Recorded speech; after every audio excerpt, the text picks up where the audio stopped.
दोस्तों, चाइना को पूरी दुनिया किस नाम से जानती है ये मुझे बताने की जरूरत नहीं है। भूमाफिया के नाम से मशहूर चीन की निगाहें भारत के कई क्षेत्रों पर है। कभी तो चीन अरुणाचल प्रदेश में पूरी की पूरी गांव बसा लेता है, वहीं चाइना कभी गलवान घाटी को ही अपना बता देता है। ऐसे में दोस्तों, भारत अपने देश की हिफाजत, खास करके चाइना से अपने देश की हिफाजत के लिए पूरी तरह से चौकन्ना है, क्योंकि भारत अब लद्दाख में कई एडवांस हथियारों को तैनात करने वाला है, जिसकी वजह से लद्दाख में अब चीन का बचना नामुमकिन हो जाएगा, क्योंकि भारत ने पूरी तैयारी कर ली है। तो आज की इस वीडियो में हम भारत के इसी तैयारी, इन्हीं हथियारों के बारे में जानेंगे, जिनको भारत जल्द से जल्द लद्दाख में तैनात कर देगा। तो आइए जानते हैं भारत के इन हथियारों के बारे में। वीडियो के आखिर तक बने रहें। पहला K9 वज्र तोप। K9 दक्षिण कोरिया की तोप है, जिसे भारत में LNDT कंपनी बनाती है। साल 2017 में भारत ने दक्षिण कोरिया से 100 तोपों की डील की थी। इनमें से 10 सीधे कोरिया से खरीदी गई थी और बाकी 90 LNDT के गुजरात स्थित हजीरा प्लांट में बनाई गई थी। ये सभी 100 तोपें भारतीय सेना को अब मिल चुकी हैं। खास बात यह है कि उस वक्त सेना ने ये दक्षिण कोरियाई होवित्जर को रेगिस्तान वाले इलाकों में तैनात करने के लिए बनाया था, यानी पाकिस्तान से सटे बॉर्डर के लिए। लेकिन मई 2020 में पूर्वी लद्दाख से सटी LAC में चीन से हुई विवाद के कारण K9 वज्र तोपों की एक पूरी रेजिमेंट यानी 18 तोपों को पूर्वी लद्दाख में किया गया था। इसके लिए सेना ने इन तोपों में खास विंटराइजेशन किट लगाई, क्योंकि ऐसा नहीं करते तो हाई अल्टीट्यूड क्षेत्र में होने के कारण इन तोपों की बैटरी फ्रीज यानी बेहद ठंड के कारण जम सकती थी। यही वजह है कि जो 100 नई तोपें भारत LNDT से अब खरीदेगा, उन सभी में विंटराइजेशन किट लगी हुई होगी, क्योंकि ये सभी चीन से सटी लाइन ऑफ एक्चुअल कंट्रोल पर तैनात की जाएंगी।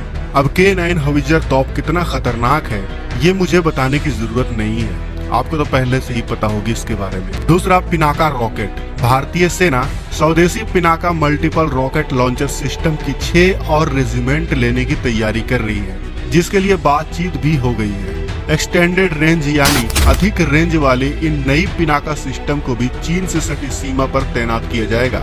उभरती जरूरतों को पूरा करने के लिए रॉकेट सिस्टम को आधुनिक तकनीक के साथ विकसित किया गया है। यह रॉकेट लॉन्चर 7 किलोमीटर से लेकर 90 किलोमीटर की दूरी तक बैठे दुश्मनों का खात्मा कर सकता है। पिनाका की एक रेजिमेंट को पहले ही अरुणाचल प्रदेश से सटी LAC पर तैनात किया गया है। नई पिनाका रेजिमेंट में गाइडेड रॉकेट्स इस्तेमाल किए जाएंगे। एक तरह से DRDO ने इन पिनाका को एक मिसाइल सिस्टम में बदल दिया है। तीसरा, धनुष तोप। स्वदेशी धनुष तोप की पहली रेजिमेंट को भी भारतीय सेना ने पूर्वी लद्दाख से सटी LAC पर तैनात किया है। धनुष गन को OFB ने तैयार किया है और ये बोफोर्स गन का अपग्रेडेड वर्जन माना जाता है। धनुष तोप को बैरल का वजन 2692 किलो है और इसकी लंबाई 8 मीटर है। धनुष तोप की मारक क्षमता 42 से 45 किलोमीटर तक है। इसके भारतीय सेना में शामिल होने से सीमा पर दुश्मनों को मुंहतोड़ जवाब मिलेगा। धनुष तोप लगातार 2 घंटों तक फायर करने में सक्षम है और यह प्रति मिनट 2 गोले फायर करती है। इसमें 46.5 किलो के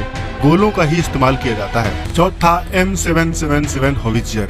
चीनी सीमा पर तैनात करने के लिए खास तौर से अमेरिका से ली गई अल्ट्रा लाइट होवित्जर M777 यानी हल्के तोपों की 6 रेजिमेंट अब तक ऑपरेशनलाइज हो चुकी है और 7वीं रेजिमेंट के ट्रायल भी चल रहे हैं। भारत ने अमेरिका से 145 M777 होवित्जर खरीदी है। इस तोप को अमेरिका की BAE सिस्टम बनाती है, लेकिन इसकी असेंबलिंग भारत में ही एक निजी रक्षा कंपनी करती है। 155 mm अल्ट्रा लाइट होवित्जर का उपयोग इससे पहले अफगानिस्तान, इराक और सीरिया जैसे युद्धों में अमेरिका अच्छे से कर चुका है। भारतीय सेना के पास ऐसी 110 तोपें हैं। 145 और तोपों को खरीदने का डील हो चुका है। इसे 8 लोग मिलकर चलाते हैं। 1 मिनट में 7 गोले दागता है। यह गोले की रेंज अलग अलग कोण पर अलग अलग होती है, जिसकी 24 से 40 किलोमीटर है।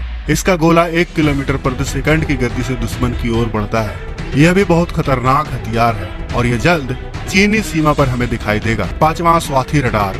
DRDO और BEL ने इस वेपन लोकेटिंग रडार स्वाति को तैयार किया है। यह दुश्मन की सीमा में कहां से तोप या फिर दूसरे गन गोला दाग रही है, उसकी ठीक लोकेशन बता देती है। ऐसे में अपनी तोप से उसी लोकेशन पर गोला दागा जा सकता है जहां दुश्मन की तोप तैनात रहती है। दरअसल पूर्वी लद्दाख से सटी LAC पर मई 2020 के बाद वाले विवादित इलाकों में तो डिसएंगेजमेंट हो गया है, लेकिन डिस्पैंग प्लेन और डेमचोक को लेकर कोई फैसला नहीं आ पाया है। इसके अलावा अभी भी पूर्वी लद्दाख से सटी लाइन ऑफ एक्चुअल कंट्रोल पर चीन के 60,000 सैनिकों के साथ साथ PLA के टैंक, तोप और मिसाइलों का एक बड़ा जखीरा तैनात है। चीन अभी भी LAC पर डी एस्केलेशन और डी इंडक्शन के लिए तैयार नहीं है। ऐसे में भारतीय सेना भी LAC पर अपनी सैन्य क्षमताओं को बढ़ाने में जुट चुकी है।